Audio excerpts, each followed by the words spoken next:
स्त्रीने सुंदर दिसण्यापेक्षा आत्मनिर्भर असणं जास्त महत्त्वाचं वाटतं मला. कारण सुंदरता कालांतराने कमी होत जाते, पण आत्मनिर्भरपणातून मिळालेला तिला आत्मविश्वास, स्वाभिमान आणि ओळख मात्र आयुष्यभर तिच्यासोबत राहते. त्यामुळे ताईंनो, वेळ बदलण्याची वाट पाहत बसू नका, स्वतःला बदला. कारण आपण स्वतःची तुलना दुसऱ्याशी करण्यामध्ये वेळ वाया घालवतो आणि तिथंच तर चुकी करत असतो. त्यामुळे स्वतःची तुलना दुसऱ्यांशी कधीच करायची नसते, कारण प्रत्येकाचं आयुष्य वेगळं असतं, प्रत्येकाची संघर्षाची कहाणी पण वेगळी असते. यामध्ये एवढंच होतं की कोणी लवकर जिंकतं तर कोणी उशिरा जिंकतं, पण शेवटी स्वतःवर विश्वास ठेवणारेच खरंच जिंकतात बरं का.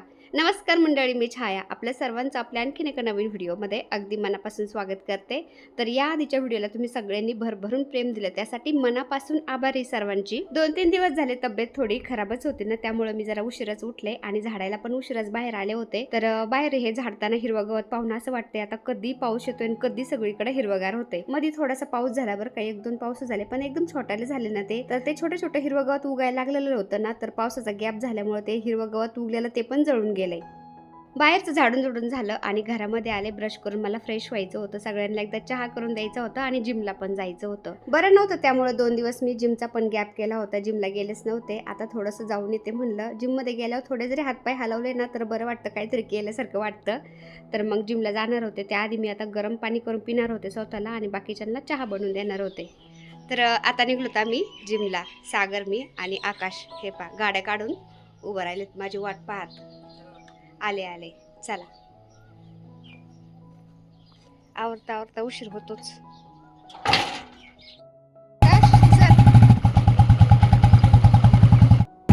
आणि आता पहा 6:30 पावणे 7 वाजत आलेत ना, तरी पण एवढं ऊन आहे, म्हणजे 8-9 वाजल्यासारखं ऊन चटकत आहे.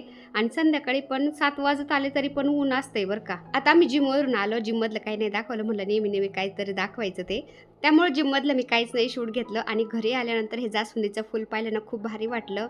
ही पिंक कलरच्या फुलाची जास्वंदी लावलेली बरं का मी. जास्वंदी लावल्यापासून 1-2 वेळेस ते जास्वंदीला फुल आलं होतं, पण खूप भारी वाटत होतं, ते खूप मोठं फुल होतं. आम्ही जिमवरून आल्यानंतर पटापट आवरायला लागतो, कारण तिथून आलं आपण जर बसलं ना थोड्या वेळ जरी, मग खूप आळस आल्यासारखं होतो आणि डायरेक्ट म्हणजे तिथं थकलेला असतो ना, झोप येते बरं का घरी आल्यावर. त्यामुळे बसायचं अजिबात नाही, जेवढं काम राहिलं तेवढं पटापट आवरून घ्यायचं आणि त्यानंतर आपण अर्धा तास आराम केला तरी पण चालतं.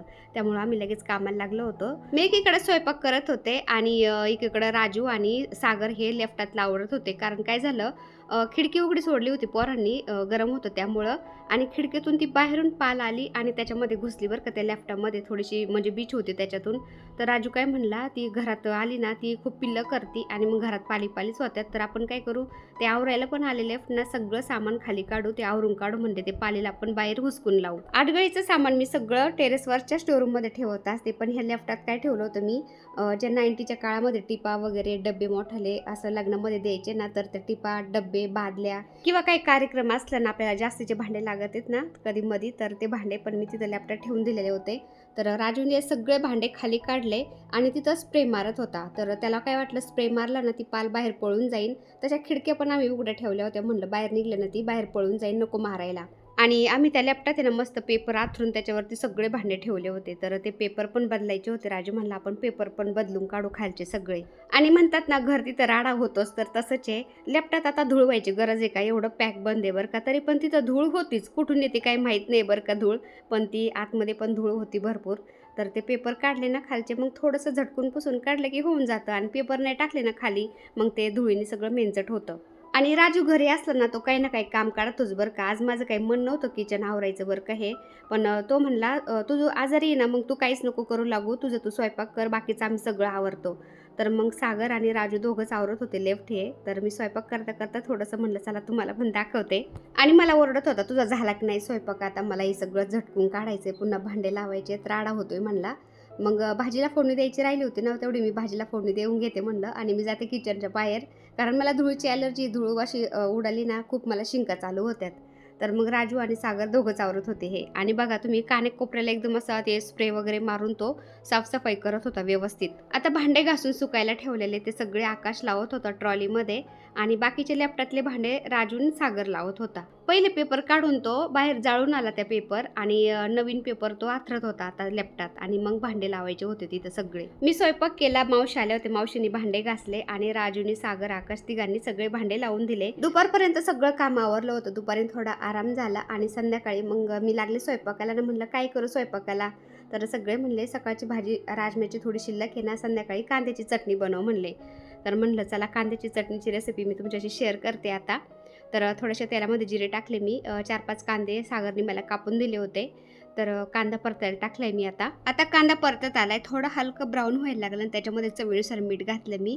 आणि आपल्याला तिखट कसं लागतंय त्यानुसार आपण तिखट टाकायचं, थोडीशी हळद घालायची.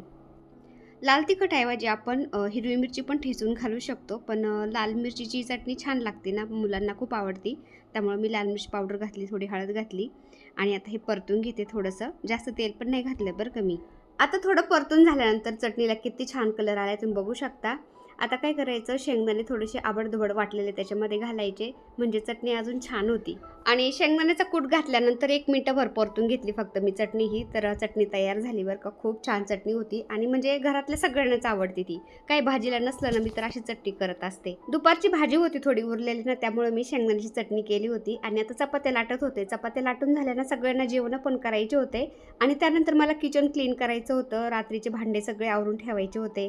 तर संध्याकाळचं रुटीन पण थोडंसं मी तुमच्याशी शेअर करते आता. रात्रीची जेवण झाल्यानंतर उरलेल्या भाज्या सगळ्या छोट्या भांड्यामध्ये मी काढून झाकून ठेवून देते आणि खरकटे भांडे सगळे हिसळून एखाद्या मोठ्या टपामध्ये भरून ठेवते, म्हणजे सकाळी मावशी आले की घासून जातात मग.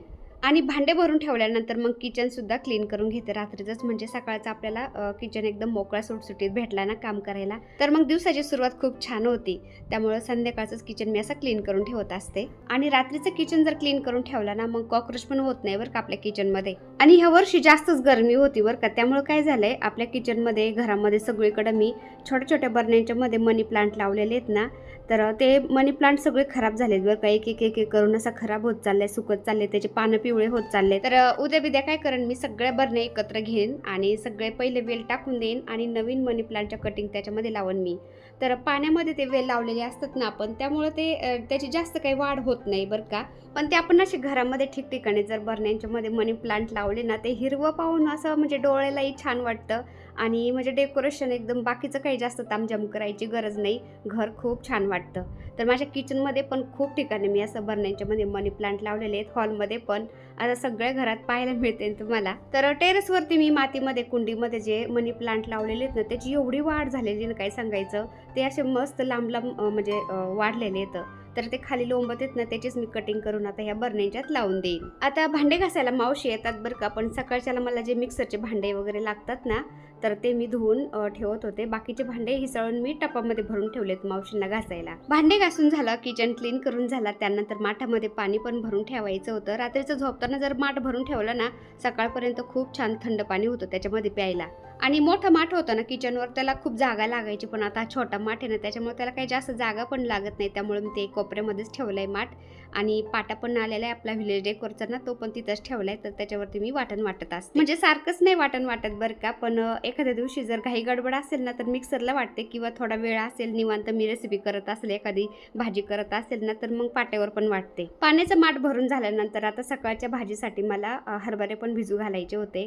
तर सकाळचं उठल्यानंतर मुलं पण कच्चे हरभरे थोडेसे खातात आणि त्यानंतर बाकीचे मी भाजी बनवून म्हणलं, कारण पांढऱ्या चण्यापेक्षा काळ्या चण्याची पण भाजी खूप छान लागते बरं का. आता हरभरे भिजू घातल्यानंतर मी ड्रायफ्रूट पण भिजू घालत असते. त्यामध्ये काळे मनुके, थोडेसे अंजीर, बदाम असं भिजू घालते. आणि सकाळी मग कोणाला हवं तर कोणी स्मूदी बनवून पितं, तर कोणी तसंच पण खातं. आणि भिजायला मी असं समोरच घालत असते, म्हणजे काय होतं, समोर दिसलं ना मुलांना, ते उघडून खातात. मग ताईंनो, तुम्ही पण स्वतःची काळजी घेत जा. रात्रीचं झोपताना काळे मनुके, 2-3 अंजीर, बदाम असं भिजू घालत जा आणि सकाळी उठल्यावर ते खात जा. कसं आहे ना, स्वतःवर केलेला खर्च आणि वेळ ही कधीच वायाला जात नाही, कारण तीच आयुष्यातली सर्वात सुंदर गुंतवणूक असते. म्हातारपणामध्ये आपलं निरोगी शरीरच आपली प्रॉपर्टी असते, कारण म्हातारपणामध्ये कसं आहे ना, दात आहे तर चणे नाही आणि चणे आहेत तर दात नाही असं होतं. त्यामुळं आपल्या शरीराची काळजी आपणच घ्यायची असते. आता जसं वय वाढत चाललंय ना, तसं तसं मी शरीराची थोडी काळजी घेत असते आणि माझ्याबरोबर मी बाकीच्यांची पण काळजी घेते.